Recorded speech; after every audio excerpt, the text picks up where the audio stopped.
स्त्रीच्या जीवनामधील 3 पुरुष आहेत ना, ते नेहमी निर्व्यसनी असावे, कारण त्यांच्यावर स्त्रीचं जीवन अवलंबून असतं. पहिले तर तिचे वडील. वडील जर निर्व्यसनी असतील तर त्या स्त्रीचं बालपण खरंच खूप सुखात जातं. दुसरं म्हणजे तिचा पती. तिचा पती जर निर्व्यसनी असेल तर त्या स्त्रीचं तारुण्य सुखात जातं.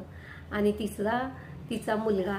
तिचा मुलगा जर निर्व्यसनी असेल तर तिचं म्हातारपण सहज, सोपं आणि चांगलं जातं. चौथा पुरुष सांगायचं राहिलं. चौथा पुरुष म्हणजे तिचा भाऊ. तिचा भाऊ जर निर्व्यसनी असेल तर त्या स्त्रीचं माहेरपण तिला चांगलं अनुभवायला मिळतं. तर असं हे स्त्रियांचं आयुष्य पुरुषांवर अवलंबून आहे.